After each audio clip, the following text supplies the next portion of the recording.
नमस्कार दोस्तों। Ocean network में आपका स्वागत है। मैं हूं ओमकार चौधरी।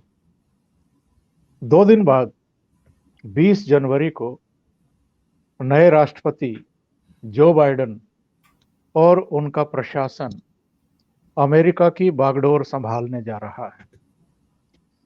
ये समय है जब हम देखें कि ट्रंप साहब जब व्हाइट हाउस छोड़ने वाले हैं, फ्लोरिडा की तरफ उनकी उड़ान होने वाली है, तब ट्रंप का शासन प्रशासन कैसा रहा अमेरिका के लिए भी और दुनिया के लिए भी, और जो बाइडेन कैसे राष्ट्रपति साबित होंगे। लेकिन ये तो परंपरागत चीजें हैं जो आम तौर पर समीक्षाएं होती हैं जाने वाले की, और संभावनाएं व्यक्त करते हैं लोग आने वाले के शासन के बारे में।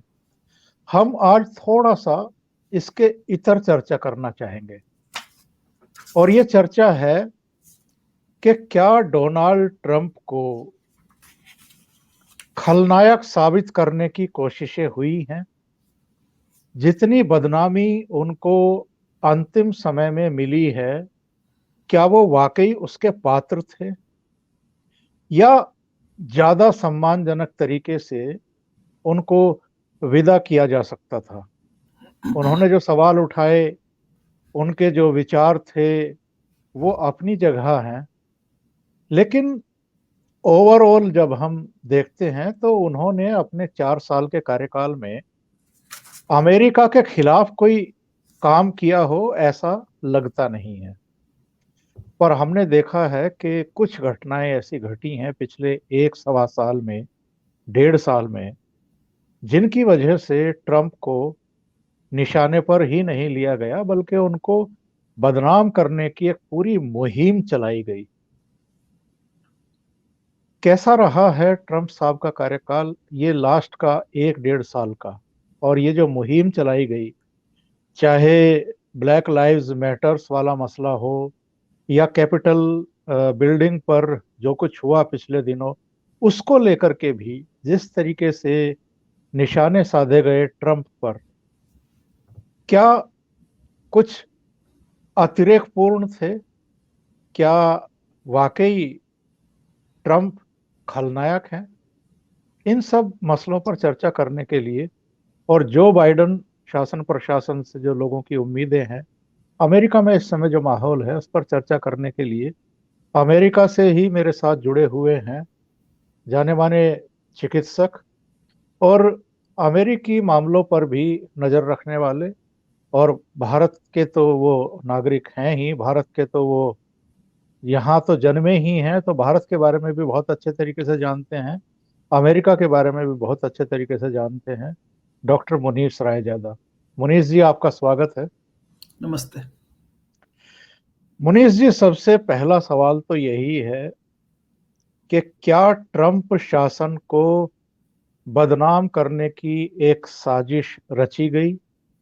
ब्लैक लाइव्स मैटर हो, या कैपिटल बिल्डिंग पर जो कुछ हुआ वो घटना हो, एक ये भी सामने चीजें आनी शुरू हुई हैं कि इन सबको तूल देने में, इन सबको ज्यादा भयानक बनाने में और ट्रंप साहब को बदनाम करने में, ट्रंप विरोधी जो अमेरिका में है वो तो हैं ही, मीडिया तो है ही, इसके अलावा जो चीनी लॉबी है और जो कम्युनिस्ट जिनको आप कह सकते हैं, इस तरह के लोग भी शामिल थे और सक्रिय थे। इसमें कितनी सच्चाई? मुझे लगता है कि अगर पिछली घटनाक्रम पर निगाह डाली जाए, मुझे याद है कि 4 साल पहले ट्रंप ने जब अनाउंस किया कि वो प्रेसिडेंट बनना चाहते हैं, प्राइमरीज चल रही थी जब, और प्राइमरीज के बाद जब अपनी ही रिपब्लिकन पार्टी में जब ट्रंप अग्रसर होते दिखाई दिए, तो शिकागो में उन्होंने आना था एक रैली संबोधित करने। तो डाउनटाउन के पास ही यूआईसी पेविलियन में, जो कि एक जहाँ बास्केटबॉल गेम्स भी खेले जाते हैं, इंडोर स्टेडियम कह सकते हैं, University of Illinois at Chicago, तो मैं उस रैली में शामिल होने गया था। 6 बजे उन्होंने आना था, फिर काफी इंतजार के बाद अनाउंस किया गया कि सिक्योरिटी रीजन से ट्रंप आ नहीं पाएंगे। जी। उस वक्त जिस ढंग से बाहर प्रोटेस्ट चल रहे थे, ये 4 साल पहले की बात है, और उसके बाद तो काफी पानी बह चुका है पुल के नीचे। आप इसको कोई भी पुल का नाम दे सकते हैं, लेकिन इसमें कोई शक नहीं है कि ब्लैक लाइव्स मैटर को आप देखें, या जो कैपिटल हिल पर जो दंगा फसाद हुए, जो आक्रमण हुआ, वायलेंस हुई, कैप्चर या ऑक्यूपाई करने की कोशिश की गई, यद्यपि किसी भी ढंग से कैपिटल हिल पर जो अटैक हुआ, वायलेंस हुई, उसको किसी प्रकार से आप कंडोन नहीं कर सकते, उसको माफी नहीं दे सकते। लेकिन इस बिल्कुल। बात में कोई शक नहीं है कि एंटी फासिस्ट, जो यहाँ पे जिसको आप कम्युनिस्ट कह सकते हैं, लेफ्टिस्ट कह सकते हैं, इनकी बहुत बड़ा साम्राज्य यहाँ पर दिखता है। आप देख लीजिए, आप देखिए ना जिस ढंग से उनका सशक्तिकरण है।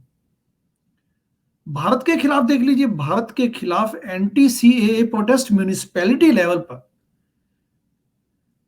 म्यूनिसिपैलिटी लेवल से टाउन लेवल्स पर उन एक एंटी सीए लेजिस्लेशन से बिल्स पास किए गए।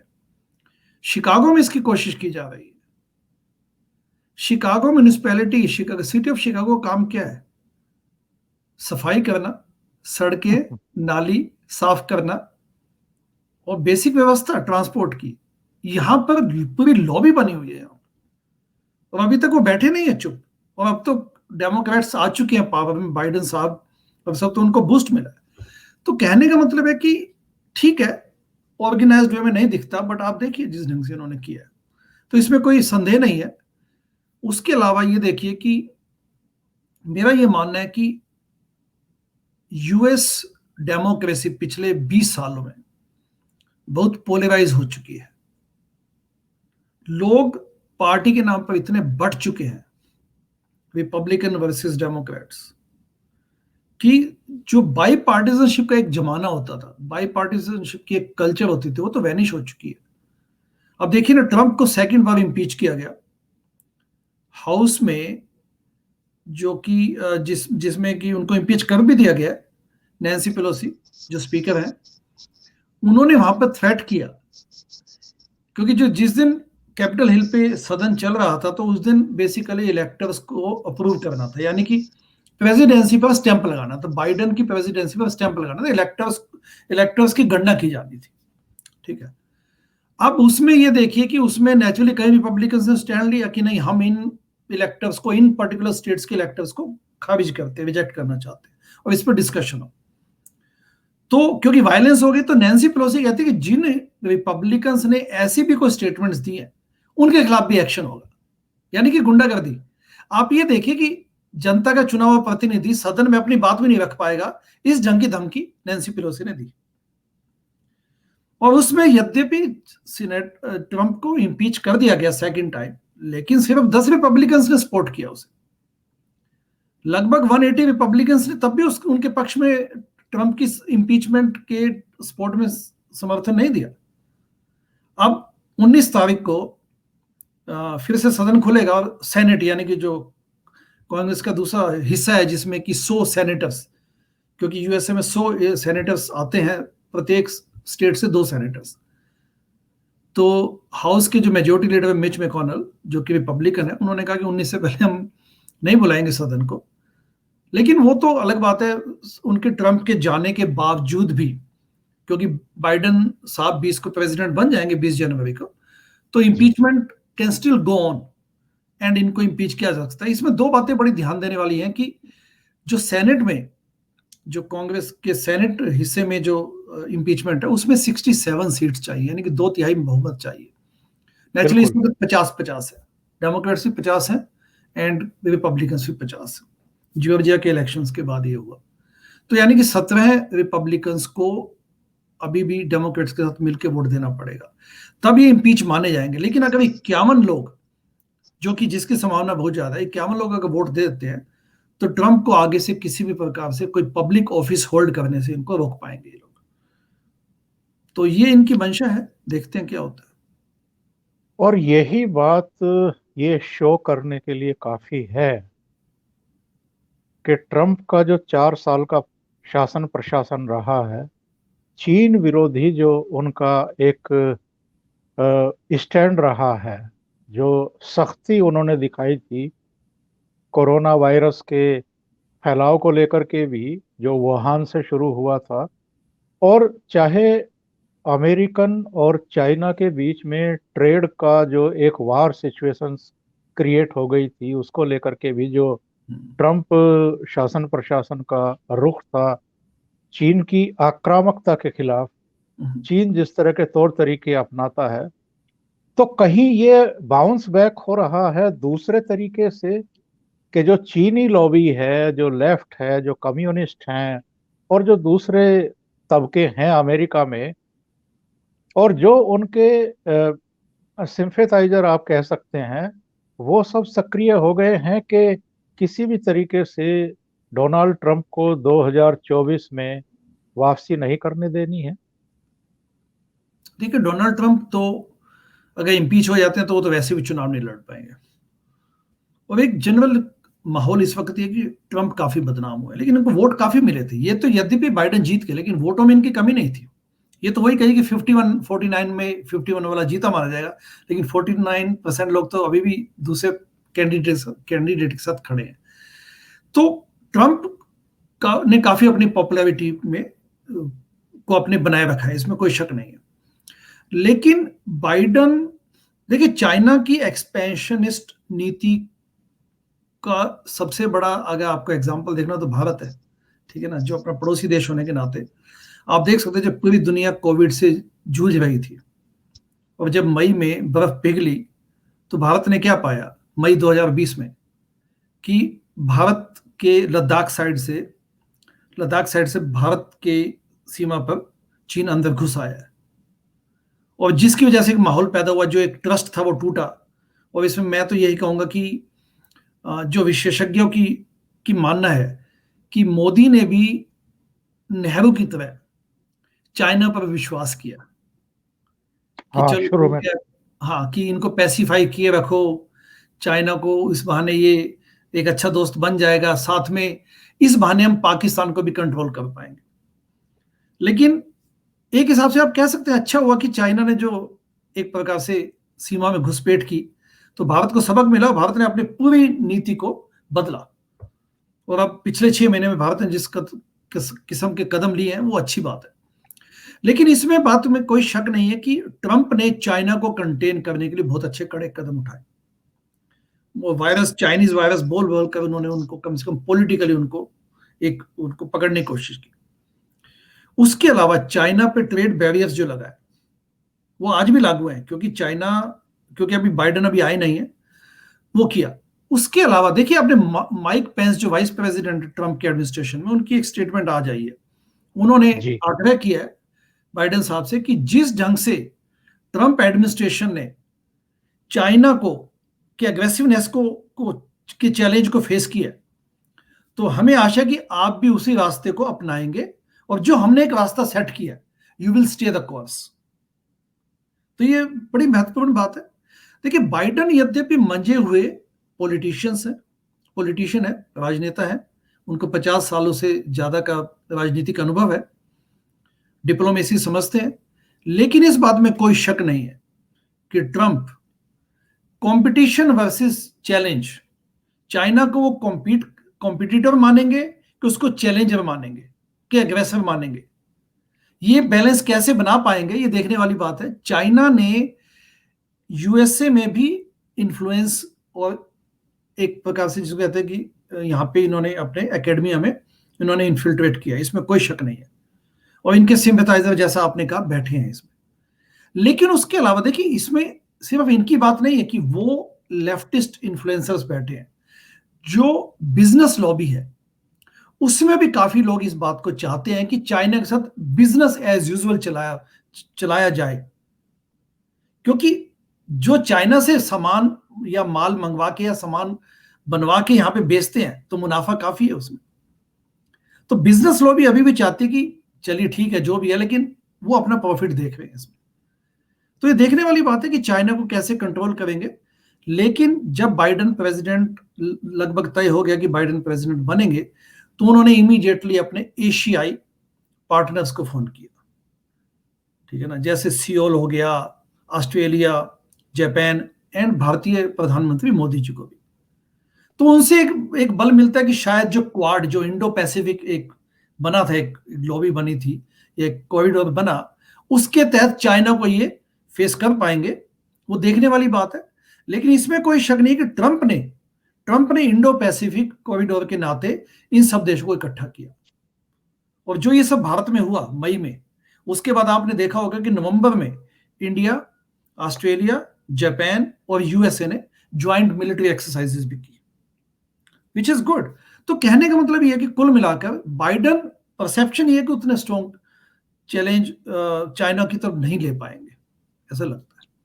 मनीष जी, आज मैं खबर देख रहा था, यहाँ भारत में तो इसको प्रमुखता से प्रकाशित किया गया है कि बाइडन प्रशासन में 20 भारतवंशी नामित किए गए हैं और 17 को तो व्हाइट हाउस में अहम पद दिए गए हैं। इनमें 13 महिलाएं हैं। अच्छी बात है, सुनने में अच्छा लगता है। लेकिन ट्रंप के मुकाबले जो बाइडन की जब हम बात करते हैं तो सब जानते हैं कि उनकी विचारधारा क्या है। उनके अतीत में कश्मीर को लेकर के किस तरह के बयान आए हैं। टेररिज्म की भी जहां तक बात आती है तो उसमें भी जो डेमोक्रेट हैं वो थोड़े से लचीले रुख वाले माने जाते हैं। ट्रंप ने तो पाकिस्तान की भी मुश्कें कस दी थी।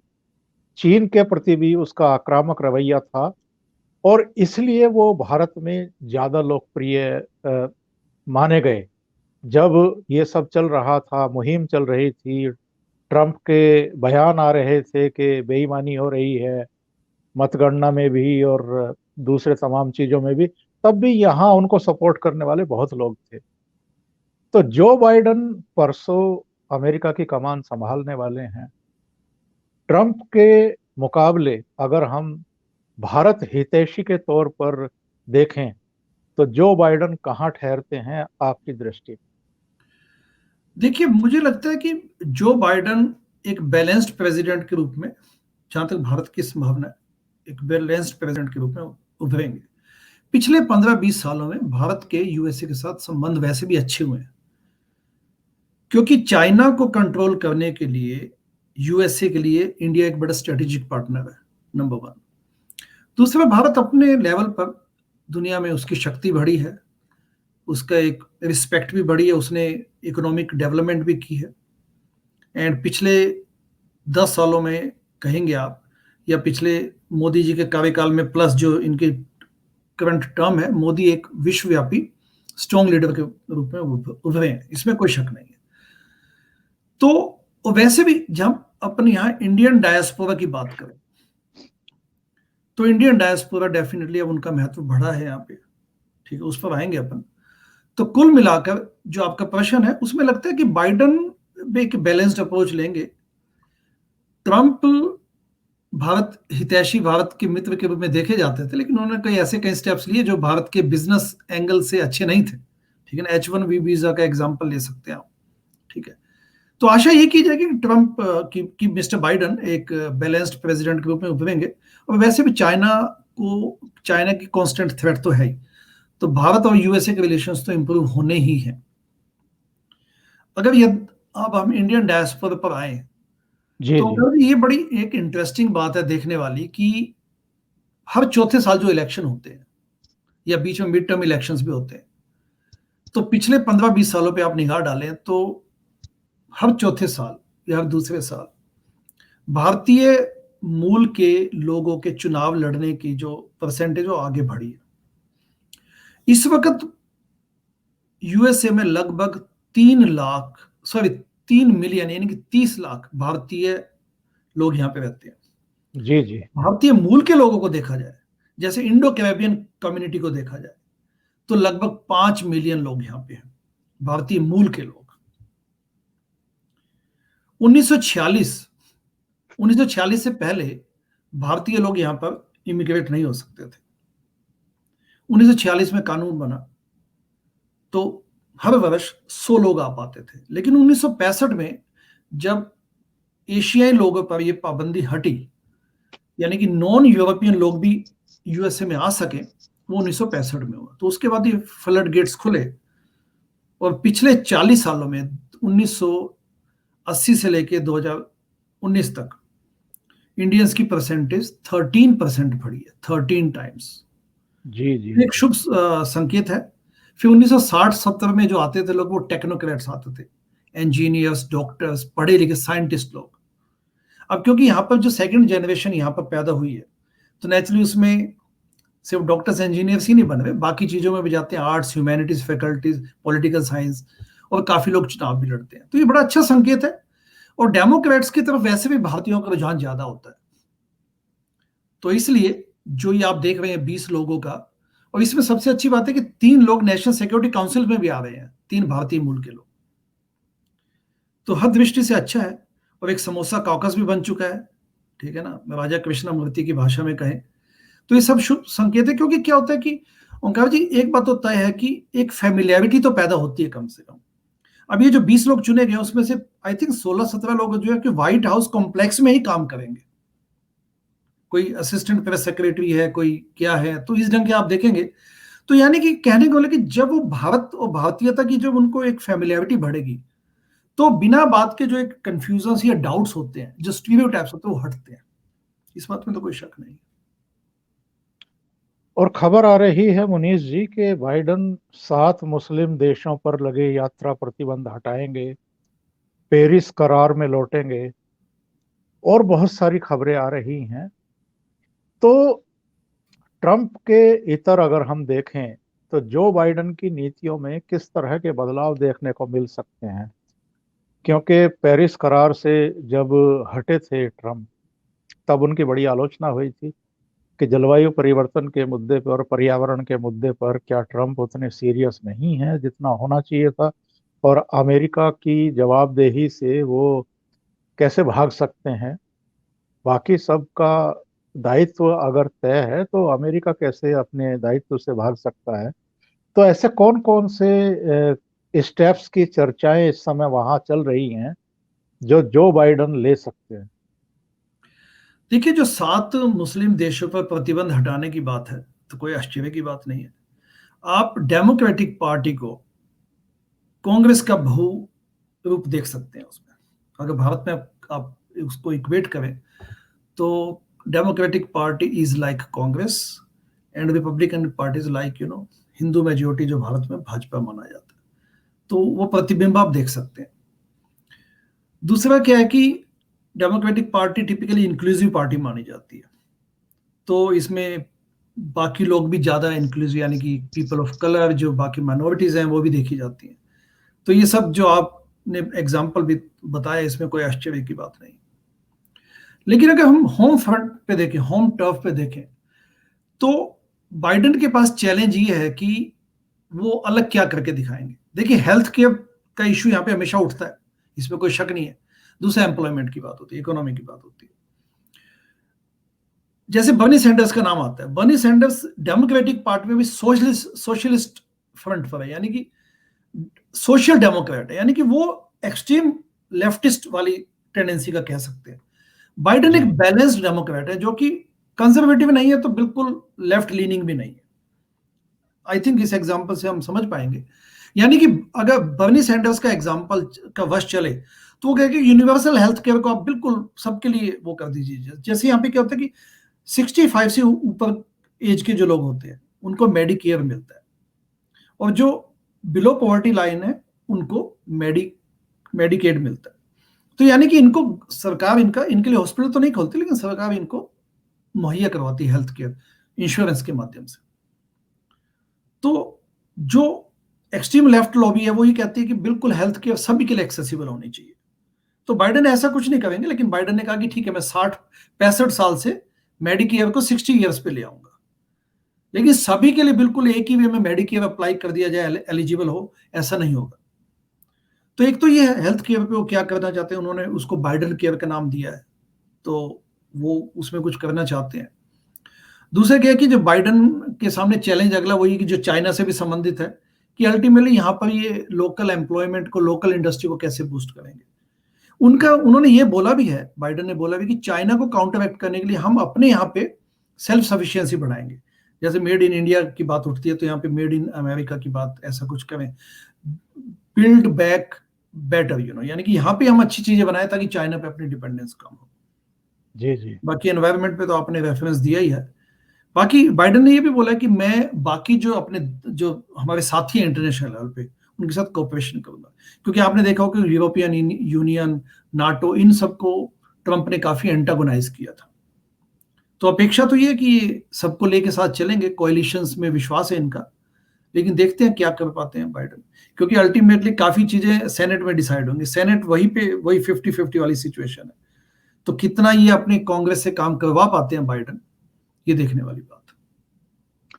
और मुनीष जी, शपथ ग्रहण समारोह के दिन, शपथ ग्रहण तो नहीं कहते हैं, वहां तो उद्घाटन कहते हैं, तो जो ओपनिंग सेरेमनी है उस दिन ये आशंका जाहिर की जा रही है कि हिंसक प्रदर्शन हो सकते हैं।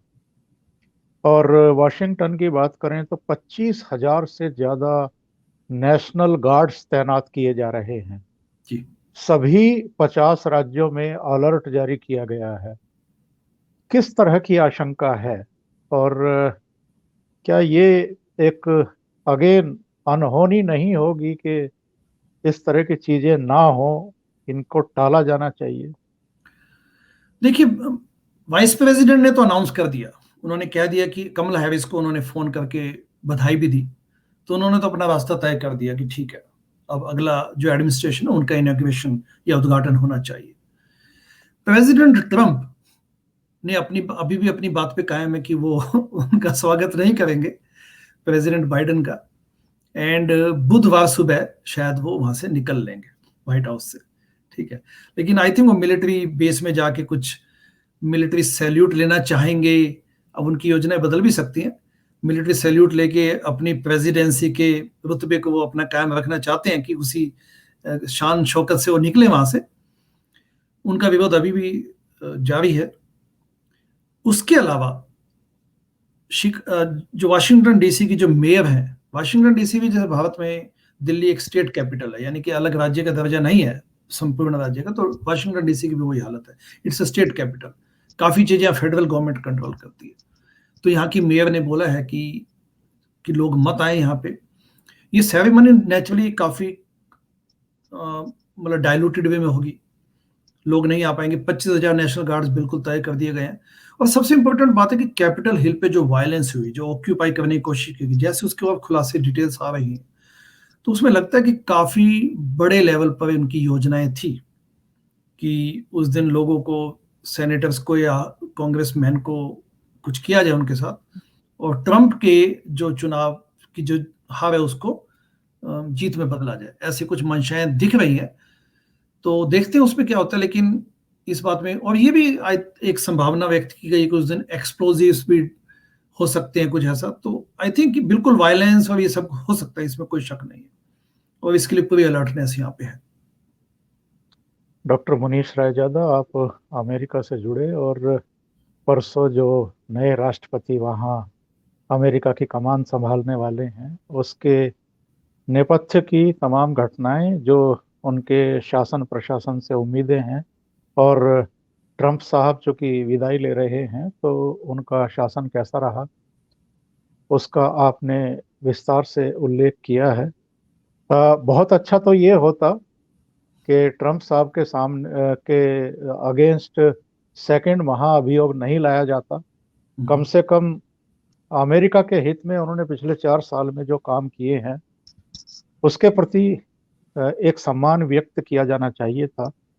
लेकिन हम, आप और पूरी दुनिया जानती है, और ऐसे कई दृश्य हम लोगों ने देखे हैं अतीत में, जब प्रतिनिधि सभा की जो उपसभापति हैं नैन्सी पेलोसी, उनके किस तरह के, शायद हेटर्ड शब्द का इस्तेमाल करना ठीक नहीं होगा, पर कुछ अदावत तो है उनकी ट्रंप साहब से, कि जिस तरीके से वो बियॉन्ड द लाइन जो है जाकर के उनके खिलाफ तमाम तरह की मुहिम, और वो सदन के भीतर भी दिखाई दी।